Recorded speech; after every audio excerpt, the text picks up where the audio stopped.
Hello and welcome, everyone. Welcome to our final community showcase of the year. In these showcases, we highlight how the content credentials ecosystem is taking shape. We share milestones, updates, and discuss questions that I know many of you are actively exploring. First, I want to welcome our newest Content Authenticity Initiative members. The CAI community is now over 2,000 members strong. So whether you're joining us from home or on the go, thank you so much for being part of our global and vibrant community. Today, we're joined by CAI members, DataTrails, Leica, and BNB Chain. And over the next hour, we'll dive into how each company has implemented the C2PA global standard and its clear, verifiable content credentials. Before we get started with the showcase, and for those joining us for the first time, I'll give a quick overview on the CAI movement. The CAI is an Adobe-led community. Industry, academia, nonprofits, creative professionals, and many others are united in a mission to add a layer of trust and transparency to our digital ecosystem. And together, we're building that layer of trust and transparency with content credentials. Our movement's goal, ubiquity, that you'll start seeing this icon where and when it matters the most. The community divides its work into key areas of the digital content lifecycle. From creation, editing, to publishing, content credentials can start at any point. Eventually, it acts like a digital nutrition label for the content that we consume. For content creators, it's a way to get credit and build trust. We all know that it's all too common that work's often miscredited or not credited at all. So when enabled, secure tamper-evident content credentials travels with your content wherever it goes. Simply, it's context attached to content. The content credential technology supports photography, video, audio, generative AI, and other media types. For audiences and consumers, it's provenance, or again, that digital nutrition label. Who created it and what happened along the way. This may include whether Gen AI was used in the creative process. And this movement's only effective when it has broad adoption. And the foundation for any kind of broad adoption are open technical standards. The C2PA lays out those technical standards and the underpinnings of trust. We do have an update to share, and it's that the 1.4 version of the C2PA technical specification was just released yesterday. There are a lot of important updates to the spec, but in the interest of time, I'll share the top three. Here are your top three. First is support for more text and document formats. Think Microsoft Office and EPUB. Second, support for adding C2PA manifests to fonts. And then third, support for compressed manifest, essentially to help reduce file sizes. So why does it matter? Why do we need a movement and this open standard? Why is it that industry, business competitors, and individual creators are putting provenance into action? As we've all seen in the power of social platforms to bring us together and to bring us apart, trust in digital media is consequential. It's consequential to the functioning of democracy, below 2024 elections, and the digital infrastructure that influences our daily lives.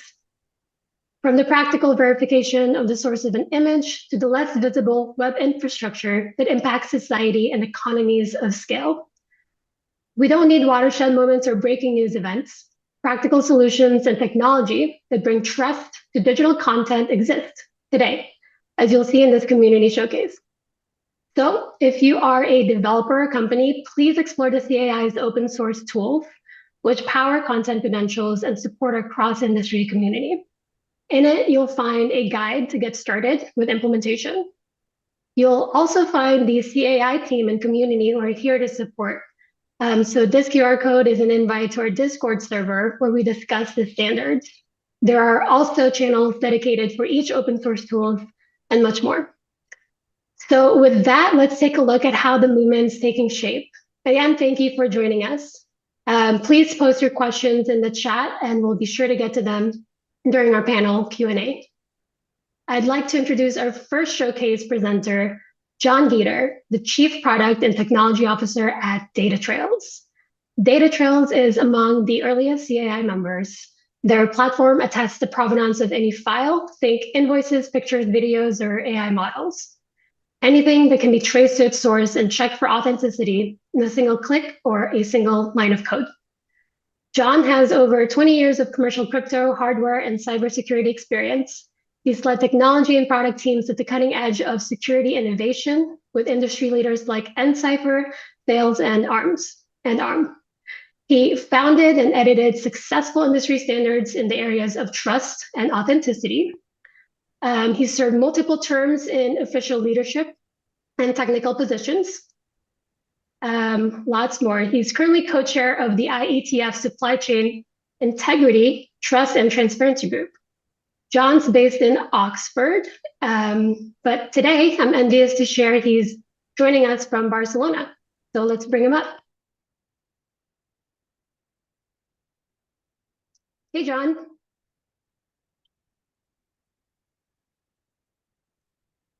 Got that mute on, I think. Yep. All right. Mic check, 1, 2. Hi, everybody. So thanks, Colleen. A lot to say there, but I think the most important part of that is to say, well, I and my colleagues at DataTrails have been doing this for a long time.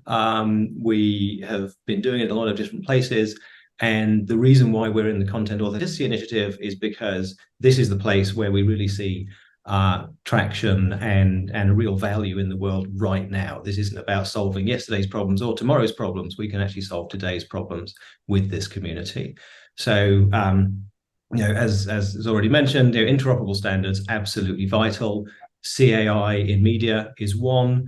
The Supply Chain Integrity, Transparency, and Trust group that I'm involved with at IETF is another, and as we'll go through, not only with what I'm going to show you, but the rest of the presentations, these interoperable standards and options and choices of technology really are going to help us to come forward. So really glad to be in a showcase. I've loved the other ones, and let's go forward together.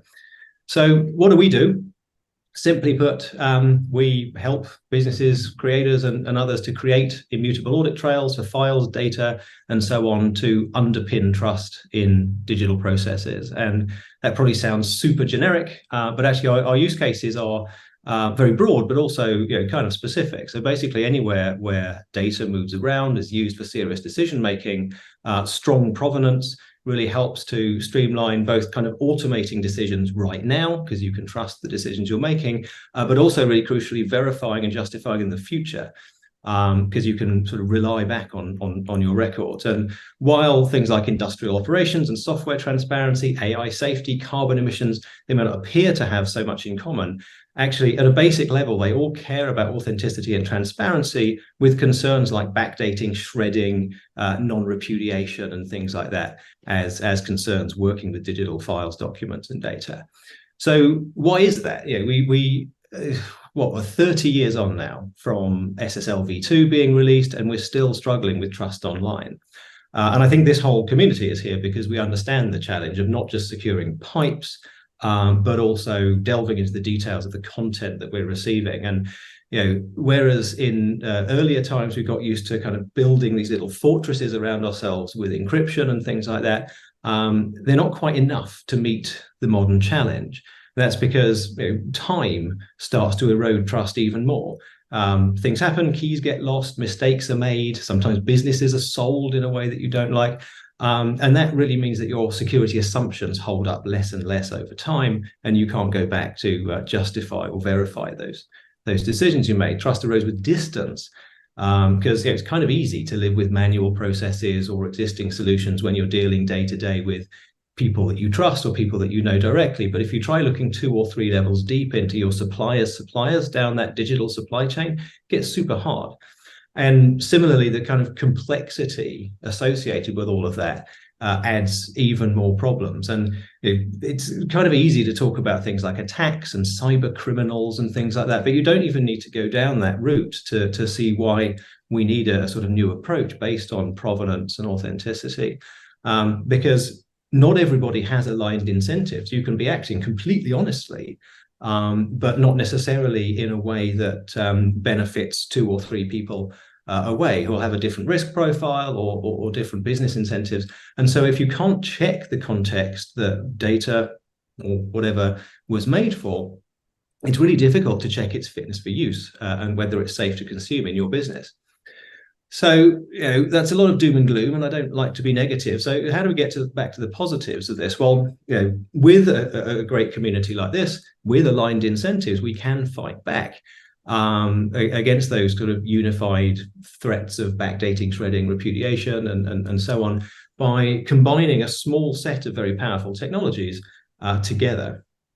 And so for this community where provenance is key, one of the things that means is that we can take the power of content credentials and make them apply in an even broader range of situations with more adversity and so on, and really start to just get on with our lives rather than worrying about what might go wrong. So how does that work with us specifically? Well, provenance isn't really much more than just showing where something came from. That's sort of what it means. But if you look more into art provenance or anything like that, the more detail you can have, the better. So it's not simply who had it last, but what did they do with it? What condition was it in when they last touched it? How has it been modified? And so for media provenance, that can look something like this, with sort of first creation and download through saving. You add your first set of credentials. You might then pass that on to somebody else who does a bunch of edits. They'll add their credentials, and so on. And this is the provenance. So what we do is allow you to create event records that track all of these little events.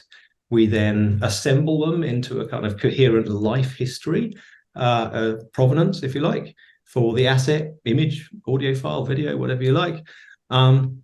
And then crucially commit it to immutable tamper-evident ledgers using fancy data structures like Merkle trees, the sort of things that underpin the proof systems of blockchains, for example. And this is an interesting point, just as a brief aside, to again mention the interoperable standards work that's super important. So I can imagine, I hope in some way, that many folks here don't really know how Merkle trees work, or what a Merkle tree is, or how it's different from various other options. But the important thing to say is that in the IETF work that we're doing, we're also looking at ways of sort of standardizing ways of presenting these kinds of things into like a sort of a receipt that you can take to prove things without having to actually know everything or subscribe to every single service or whatever else. So using that kind of standardization and working together as a community with other folks, we're able to take all of this great tech and just wrap it up into a SaaS platform, doing all of the hard work of the crypto and stuff inside the box. And you don't need to worry about any of the details until, crucially, you actually care and you want to check it all. So you can get the benefits of ledger technology while still using the regular applications and processes you use today, not having to change or hire experts or learn new things. And if this slide here looks kind of complicated, yes it is, but don't worry, because all of it means really is that by combining a bunch of technology together and then making it accessible, everybody can contribute to the life history and provenance of these assets. Everybody can check it, and nobody can cheat. And well, I mean, yeah, obviously people can cheat if they really want to, but it's very easy to find them out. So you can get back to this upper hand of verification, then trust, rather than the rather difficult proposition of trust but verify. So that's a lot of promises, a lot of bold words, possibly. So let's see it in action, just to see how that might play out. So we talk a lot about AI images and things in AI safety in this community. I think it's important to note that there's nothing wrong with AI generated or AI augmented images. The thing that's important is knowing the context and the purpose that they were created for. So in my case, I like to create little pictures of my cat who has adventures from time to time, and I like this one, so I'm going to save this one to my save folder here.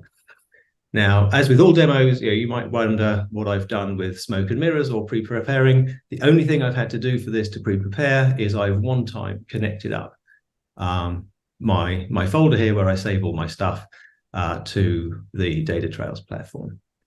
So starts off, inspect, I have no credentials. That's a shame. I'd like to have some credentials. So I'm going to add those. Now, for folks who haven't seen this before, this is the sort of most techie bit of the demo. But as Colleen mentioned, there's a growing set of tools and a growing set of integrations for content credentials. But right now, one of the easiest, most accessible, most broadly used ways is using this thing called C2PA tool. So I'm going to do that, just sitting here, add some credentials. Don't worry what that says, it means it worked.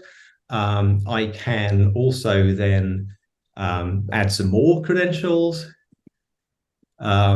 which add an additional sort of step. You can imagine I've edited it, I've cropped it, I've changed the levels, whatever. And now when I come back to the CAI verify site, drop it on, and we can see I've got two generations of things. I've got my original here, the street cat. I've got my content credentials added, and I've got, crucially, I hope it's big enough for people to see, but you can see I've got this nice sign thing that says I made it. So far, so good. The additional thing that worries people, though, is that it's relatively easy to avoid this metadata with a bad actor. And unfortunately, it's as easy as just taking a copy there I've got a preview in Mac, but you can do it in all sorts of ways. And I'm just going to save it as my cat pick and pop it there. So you can imagine, as a great honest person, you've published your image, you're very proud of it, you've put it on the internet with credentials, but a bad person comes along, they like that, and they think, well, I'm going to have that for myself, so I'm going to strip the credentials off. It's gone. It's as simple as that. Worse than that, what they're now going to do is say, well, I kind of like owning this picture, so I'm going to make my own credentials. And it's as simple as that. And now what you have is an honest image, which has credentials, which works. And you've also got a misappropriated image that has different credentials that also work. So to square this circle, all we have to do is go back to the second platform. And it's very important to stress, this isn't replacing or changing or denigrating what's in the content credentials. This is a separate tool that's doing a separate job, where this guy returns no images. I've got no things found.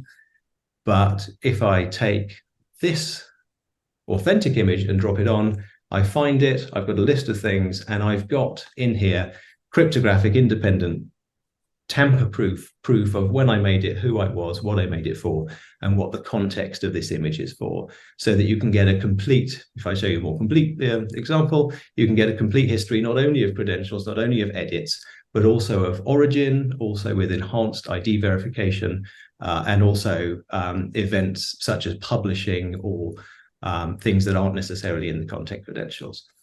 So simple as that, a few drag and drops, a few one-liners, and what that means in the end, coming back to it, is that neither of these tools on their own solves all of the problems. But by combining these tools together, you get to add long-term integrity, accountability, you get to add provenance to your provenance, which helps to solve some of those other unifying issues and helps us to regain trust online, knocking out those core concerns. So hopefully that's interesting to at least some of you, to see how you can do this and get long-term integrity and immutable audit trails for all of your files with not much more than a drag and drop these days. And the next two showcases also are going to be very exciting in showing how to add even more. So thanks very much. Amazing. Thank you so much, John. I'll need to let everyone know that John has a real authentic version of that cute gray AI cat. Hopefully they get to join us next time. But Merkle trees and cryptography, put simply, transparency for any data supply chain. Thank you so much for showing the interoperability of the tools in the ecosystem. And we'll see you for the Q&A panel. Thank you. Great. Let me just find my screen here.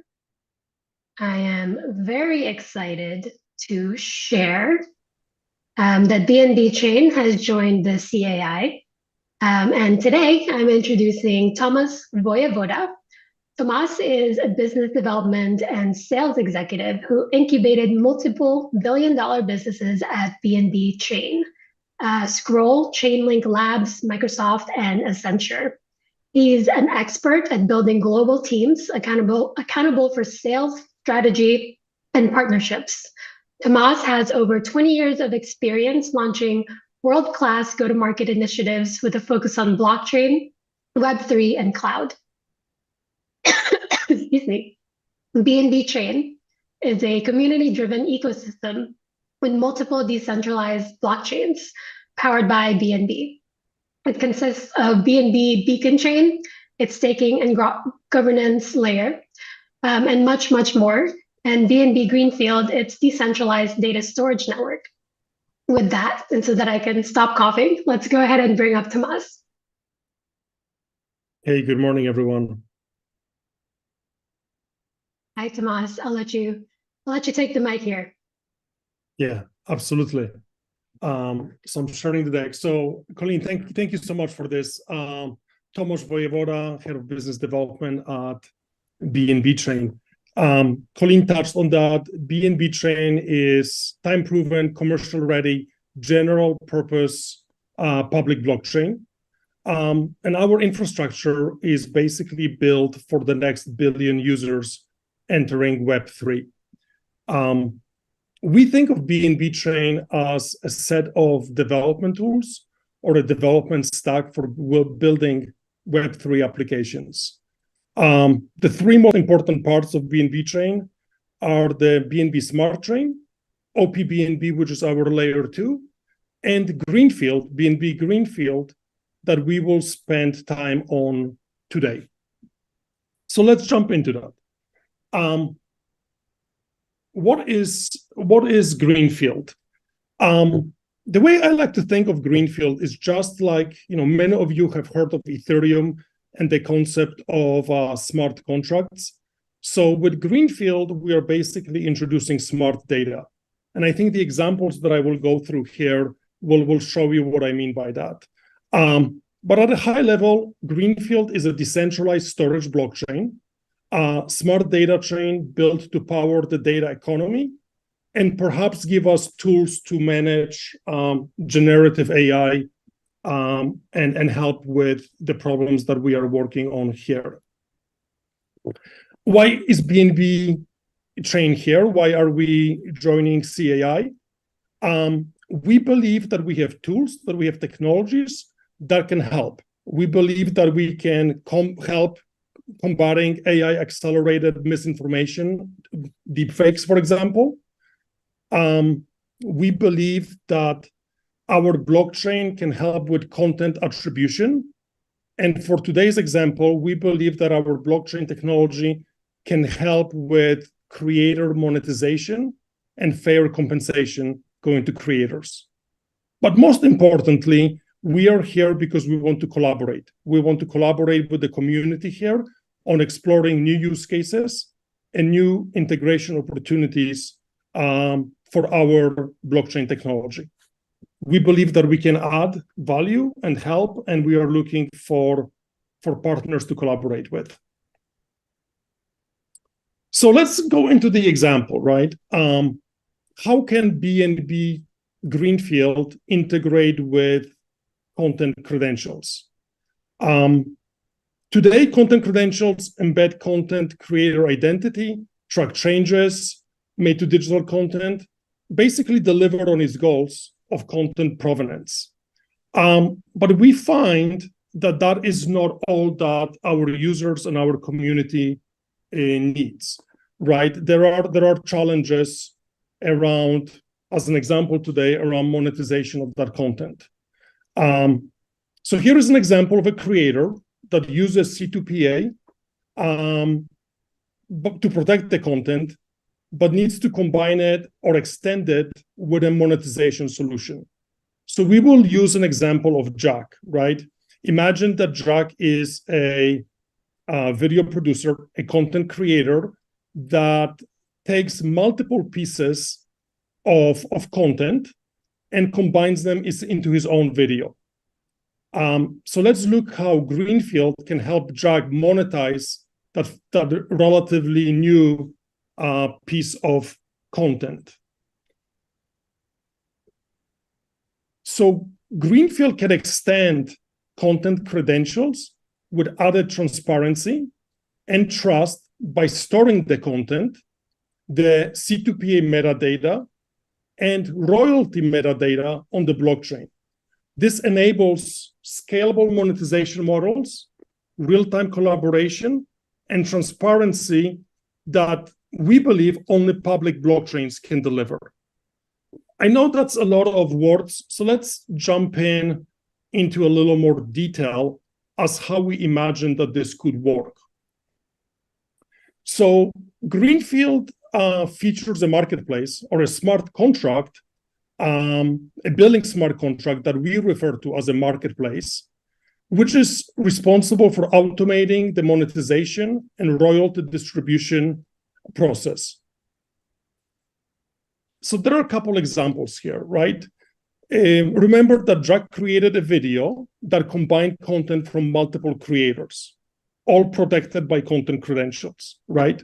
So in this example, paper access example, Jack simply uploads his video to BNB Greenfield and sets it up in such a way that it's only accessible to paid subscribers, to paid users. And then the beauty of smart contracts comes in basically when a user watches the video and pays for that access. Immediately, royalties are paid out, are distributed to all the contributors, including Jack. And this is basically possible by the embedded royalty structure into the smart contract that then controls access to the content. That's why we call it smart data, right? Because we've basically taken a piece of content and tied it to a smart contract that now automates and allows for that royalty distribution. This, of course, enables micropayments, as we don't expect each view to generate much revenue, and automates all that in a way that's very, very inexpensive and basically doesn't require any human interaction. So that's the pay for access scenario that we can enable today. There is also another scenario where Jack publishes his video to a publisher, to a platform. Let's say that this is a publisher like CoinDesk, which is Web3 friendly and relies in its entirety on Web3 technologies. Since the video is now being served from the publisher's website, Greenfield still is there in the background, recording all of the views, publishing that data transparently to blockchain, and then upon each view is charging the publisher, so in this instance CoinDesk, predefined amount, and it's distributing the revenue that came from the publisher to the content creators, including Jack. So similar to the first example, the revenue is being distributed, but the money comes in this instance from the publisher, from the CoinDesk. This requires all of the parties participating in this to operate on the blockchain and have access to basically blockchain wallets. We understand that that is probably not realistic in the real world. Therefore, we also envision a scenario, a hybrid scenario, right? In this instance, Jack publishes his video to New York Times, a large corporation that does not want to or is unable to integrate at this point with Web3. In the similar fashion, Jack's video sits on BNB Greenfield. BNB Greenfield records all of the transactions and stores them on a public blockchain. So both Jack, as well New York Times, as well the content owners of that have created parts of the content into Jack's video are able to see how often this video is being viewed, right? So that's the transparency part. But no one's being billed automatically here. In this instance, the data from Greenfield is accessible to Jack. Jack uses it to create an invoice. New York Times pays the invoice, and then we jump back into the process that I described on the previous slide, where the distribution of the royalties is still automated on the blockchain. But in this instance, instead of a wallet from CoinDesk, from the publisher, it's Jack that provides the funds and distributes them to, and then they are distributed automatically via the smart contract to all of the content owners. So those are the three examples of how we envision that BNB Chain can help with monetizations and royalties. There are other things that we could be working on together, right? We envision that we can help with personal data markets, with streaming platforms, with token curator registries, and with social media. The social media is a very clear example for me. Today, most of us are creators, right? When we tweet, when we upload something to Instagram, we are creators, but it is the platform that owns our creations, our data. That's not right? That will change over time. And Greenfield is a very good example of a platform that can empower new social media, new generation of social media, where the creator is always the owner and the platform is simply a publisher. It's the place where the content lives for a duration of time, but that content can move to any other platform if the owner desires to do so. This way, if someone gets deplatformed, they don't lose their content. So I do believe that the social media use case is something that we will see come to fruition very, very, very soon. Not comprehensive. I think there are many other things that we could be working on together. And if you like this quick teaser and if you would like to work together, please reach out. Either through any of our channels, either directly to ourselves or through Twitter, Telegram, YouTube, or on our Discord. Thank you very much. Great. Thank you so much, Tomas. Thank you for explaining how BNB decentralized storage can work interoperably with the C2PA standard and content credentials. Jack is here to get proper attribution and build trust, and it's such an important use case for content creators, like you said, from helping drive discovery to monetization. I know we're getting a lot of questions from chat, so we're going to go ahead and move on to our next showcase presenter. I'd like to introduce Nico Kohler of Leica Camera AG.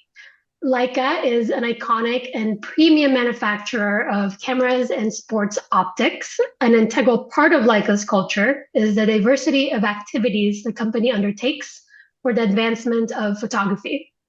Nico Kohler is the head of product experience at Leica.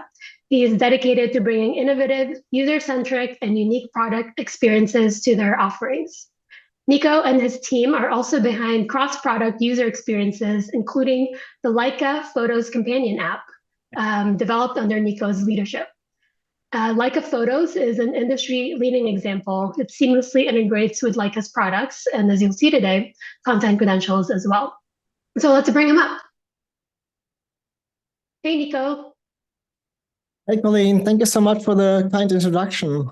Yeah, my name is Nico Köhler. I'm head of product experience at Leica, and today I would like to introduce you to the Leica content credentials. Let's have a look.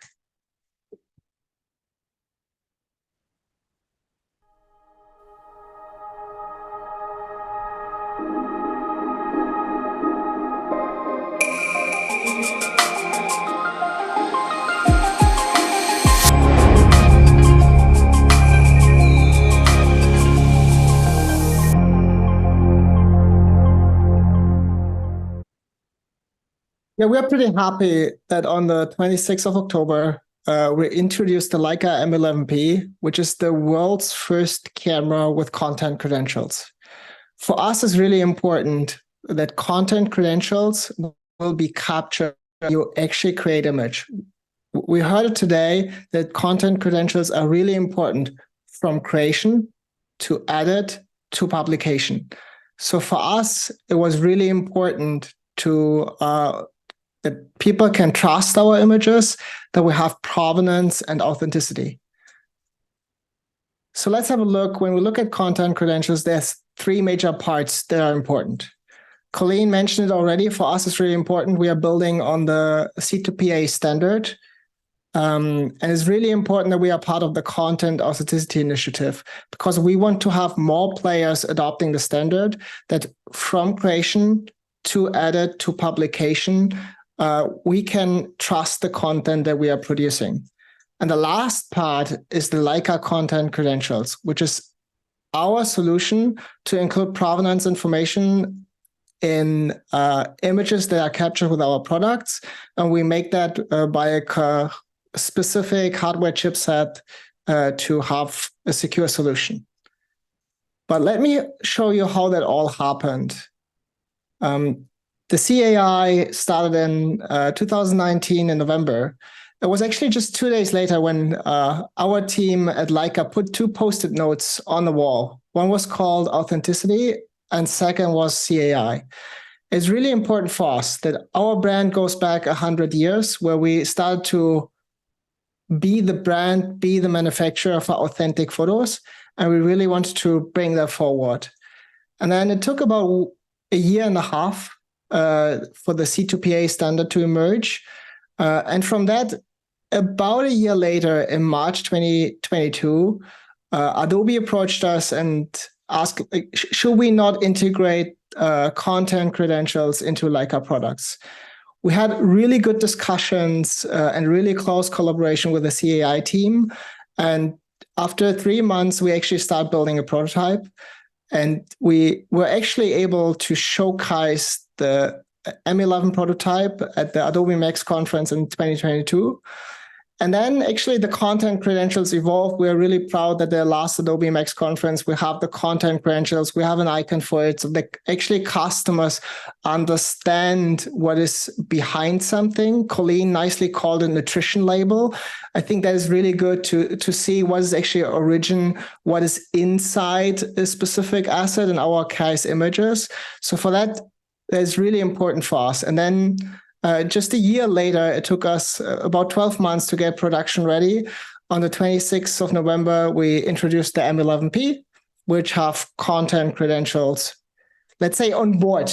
And what that means to have content credentials on board, I will show you in the next piece. So first of all, we actually created a new camera, the M11P, and we looked at it first at a software-only solution, where signing images took at the beginning 10 seconds for a JPEG and 40 seconds for a DNG. And we thought, like, how can we make security the center of this? So we decided actively that the M11P will have a secure chipset. And actually every camera will get an own certificate at the end of our production line, and the secure private key is stored in that secure chipset. So when you take images, all images will be signed by the secure chipset in order to have a secure solution into total. And what comes out is the image, including the content credentials. And in our cameras in the M11P, you find a menu entry that is called content credentials. You can turn it on or off. If you decide not to use it, you can turn it off. But if you want to use it, you can turn it on, and you can enter copyright information and produce by, so enter the artist information. And then basically when you take photos, you see directly that there's a content credentials icon on those photos. And when you take photos and later want to inspect them, for example, in contentcredentials.org, it will look as we have seen before. You see the image. This one is produced by a colleague of mine, Nick Rains. You see it's produced on the M11P with the following metadata and issued by the Leica Camera AG. But that photo went from capture to edit. And another colleague of mine, Sean, actually edited the image. And you see the edits that have been made in Photoshop, in this case, a black and white. And you see also the original photo. And this is what Colleen called the nutrition label. It's really important from the capture to the final image. And it's really nice that in contentcredentials.org, you can also compare the original image with the final output. And if you're interested and want to try that out, feel free to scan the following QR code. It will directly go to contentcredentials.org, and it will show you exactly the photo we have just seen. Pausing here for a second, if someone is interested, can scan the QR code. And then as a second part, we were thinking to educate people, we need to show the content credentials along the line. So not only at capture in the camera, but also in our companion app, the Leica Photos app, we included the Rust SDK from the Content Authenticity Initiative. And when you transfer an image and you swipe up and want to see the metadata, you see actually when it's signed the additional information, like I shown in the contentcredentials.org website, also in our companion app. So we really want to ensure the provenance information from capture to edit to final publication. But it's really important that we adopt those technologies. And there's one example of one of our ambassadors that makes it really explicit. Why is really important that we have that from capture to edit to actually final publication. So let's have a look.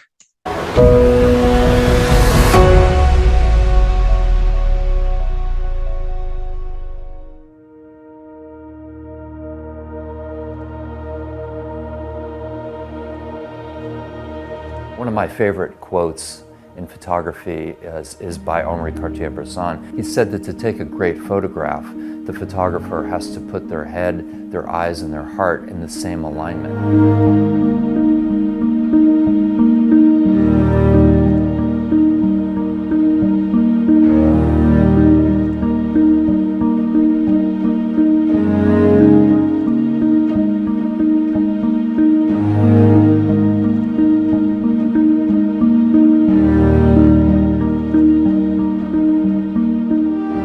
I mean, things about the human experience of being a photographer is that we're not like machines. We really have to use our empathy, our minds and our hearts to interpret the scene and try to make sense out of it. What I really enjoy is immersing myself into the scene as much as possible, but then just watching things unfold. And that's the part of photography that just the experience of taking pictures that I probably enjoy the most. You're looking at the people that you're photographing and you're trying to get a sense of what their experience is like. And that sort of requires you to be as human and as compassionate as possible. I'm always trying to bring more of myself now into that interpretation. This is an existential time in photography. The fact that our images are now, when they're disseminated digitally, they're kind of subject to being manipulated by other people. The technology that's built into the Leica M11P is a powerful tool, particularly for photographers like me who work in the documentary and in the photojournalistic space, to secure the provenance and the content credentials with this global standard of the Content Authenticity Initiative. And we're able to do this now for the first time the moment we take those pictures.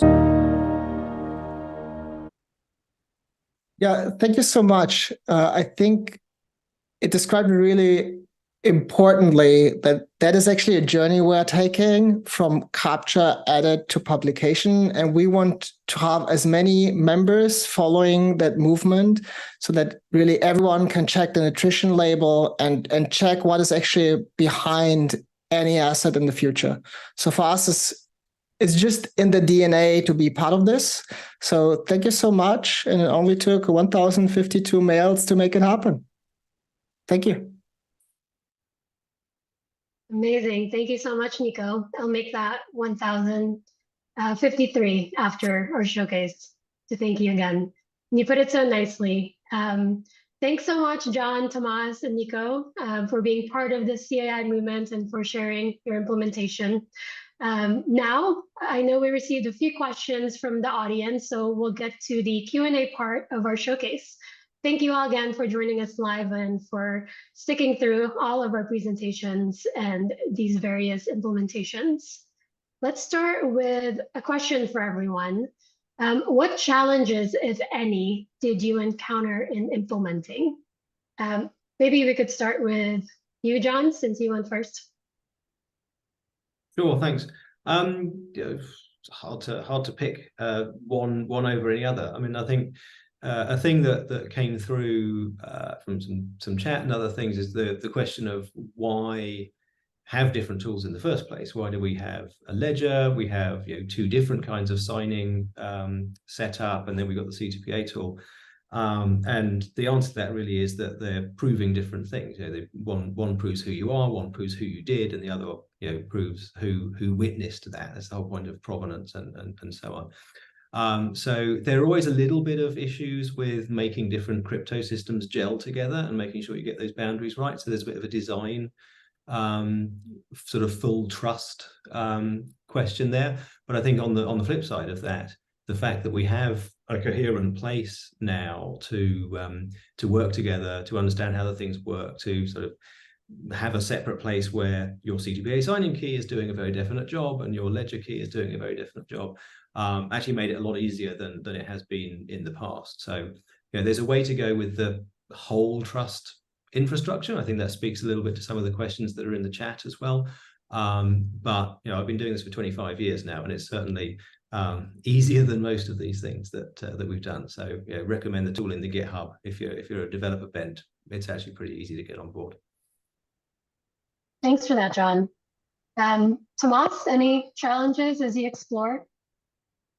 Sure, really quickly. I mean, we are like in the industry expertise, right? We know blockchain, we know the technology platform, but we are looking for partners here that can bring that detailed industry expertise, tell us really where the problems are, to enhance our somewhat theoretical solution, right? So that's it. Yeah, making the theoretical into action. Nico, any challenges in implementation? Yeah, I would actually name two. First one is performance. As I mentioned, going down from 40 seconds per raw photo until like something usable below a second or half a second that we have now took actually quite some time. And second, security. For us, we decided actively to have a hardware chipset in order to be really secure. So those were two challenges that we need to face actually to bring it to life in a real product that people can actually buy and trust today. Thanks for that. Maybe we could double click a bit on why did you integrate through hardware versus software or firmware update? Can you expand on that? Yeah, we actively decided that we will not have content credentials via firmware update because we believe the hardware component will definitely make it significantly more secure. This is why we have the hardware chipset and we have the certificate at the point of production. So that will definitely come only to special products in the future that will have that hardware component. Great, thanks for that. Let's go into audience questions here. And Tomas, I have one for you from Neil. And his question is, the C2PA permits millions of simultaneous users. Blockchain tech cannot handle the volume. How does BNB Chain expect to handle extremely high volume? Yeah, look, blockchains can scale as well, but the key here is that we are not asking for C2PA to run on top of blockchain. We are looking at BNB Greenfield as an extending technology, right? So when you are trying to implement, for example, monetization, when you're trying to implement additional functionality where blockchain makes sense, that's where we would like to come in. We can store the videos, we can store the metadata, and build use cases on top of that. I don't know if every image that's protected by credentials needs to be stored on Greenfield. I mean, sounds pretty good to me, but I don't think that's what we are asking for. Hope that answers your question, Neil. And we can continue to pull on that thread. A question for John as well, and you, Tomas, is how does the technology of distributed ledgers connect to content credentials, and what does each bring to me as a user? Okay, well, I'll take that. So, put simply, you've got different amounts of trust that you put in the different bits, right? So content credentials are signed, and that's great, until something goes wrong with any of your trust assumptions there, which can be anything from expiring PKI certificates to mistakes that aren't journaled or whatever else. And there's also a sort of practical issue with all sorts of any sort of embedded metadata type thing that you've only got the last version to look at. So the particular one you're looking at, great. But then what if you want to actually look back in history, not just at what you were given as the history, because content credentials do a great job of sort of doing the ingredients and so on, assuming that the tools and the people you're dealing with are completely honest. But it may be necessary to prove in a dispute even two versions. I saw in the chat, just to sort of give a shout out to some of the other questions, this idea of competing authentic versions. You can't do that by comparing two completely different files that have completely different origin, that don't have some stake against them. So the key thing for all of those that blockchains or other kind of ledgers, or the receipts that I was talking about, any of these additional layers, what it gives you is a way of sort of looking back in time and tying more of that provenance together to say, well, I've got these two things in my hand and they look completely legitimate. Well, now how do I look back and say which of them has more legitimacy, which has more history, which has more transparency, which one was created first, which isn't an answer on its own before anybody jumps in. But getting that additional credibility and having an independent source of that provenance from the explicit one you're looking at is why we chose to use sort of ledgers and inclusion proofs and things to add on to the great interoperability and language of content credentials that give you the richness that they do. Anything to add to that, Tomas? Yeah, the only thing I would add from a BNB Chain perspective, we are a public blockchain, right? So transparency. I think where you want, where you need, where you desire the transparency, it's there. And I think for some content, that's going to be important and valuable to the users.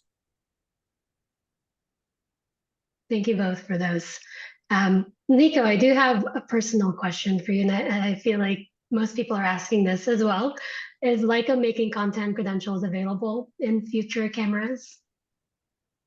So absolutely. So the M11P was a start for us. We're collecting customer feedback, and so far it's actually incredible. And we actually want to create value when you take photos. So we are getting the customer feedback, and we're looking how to bring content credentials actually in the next years to our whole portfolio. That's great news. Looking forward to 2024. I think I have a question here for you, Tomas. I think earlier you said that we now have smart contracts and we need to move into an era of smart data. What does the future with smart data look like? I think it's that unlimited scalability, right? Because smart contracts are very limited in how much data can be stored on chain. But now we have kind of like that unlimited amount of data. So we have compute in normal world, right? We have compute, and then we have storage. So this is the storage part of blockchains. So in terms of the future, I don't know. It's kind of like asking, in the 90s, what's the future of the internet? Like, where is that going to take us? But the example that I keep going to that's very simple for me is every content that we create on social media platforms should belong to us, and it doesn't today.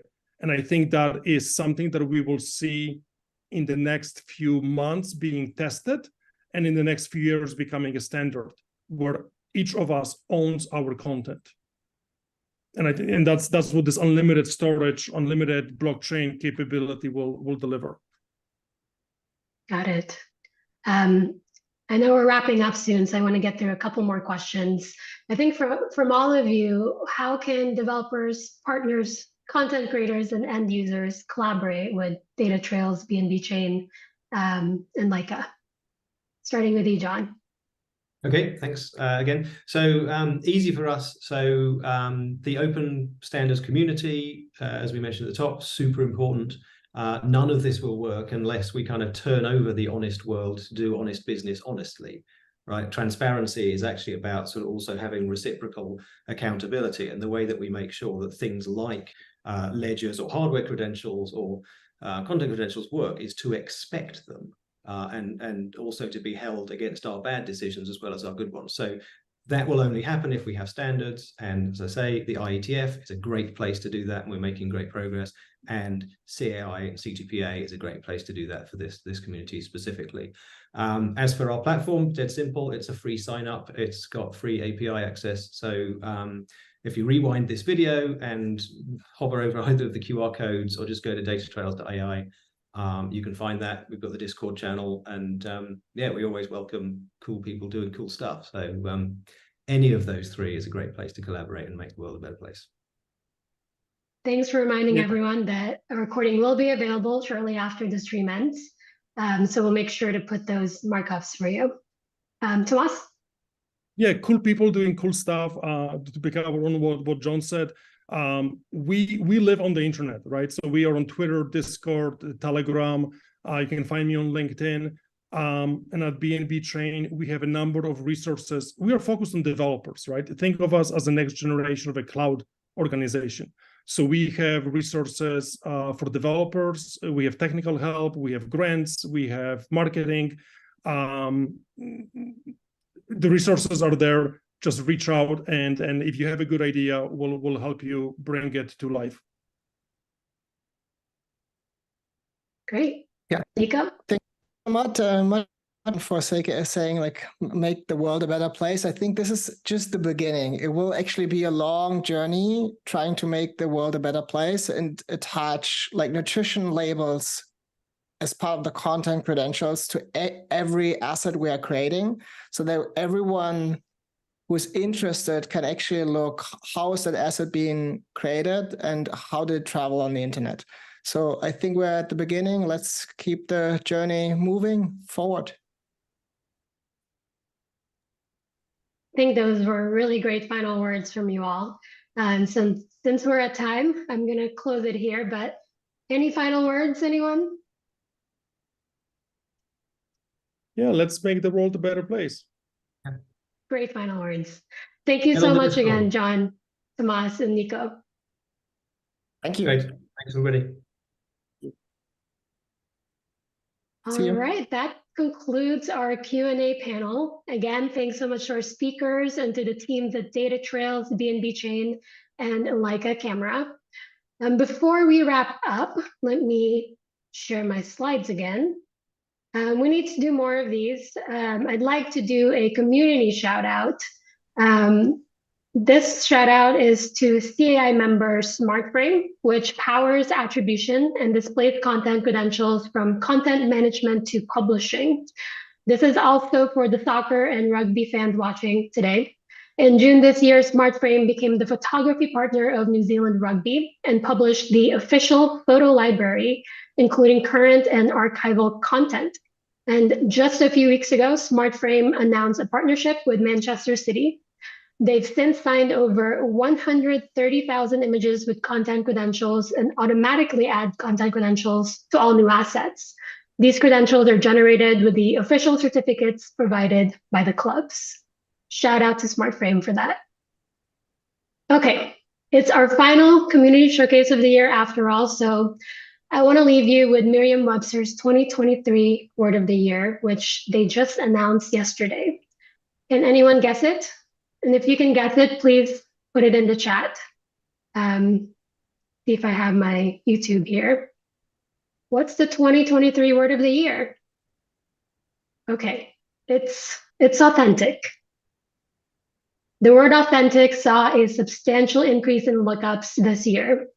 You could also guess this was driven by conversations about AI, identity, and social media, themes that will carry through in 2024, especially with upcoming general and presidential elections from Taiwan, the UK, to the US. So with that, we're going to wrap up our showcase. I would like to again thank our showcase presenters and thank you all so much for joining us today. You'll find a recording shortly after the stream ends. Stay safe and stay well this holiday season.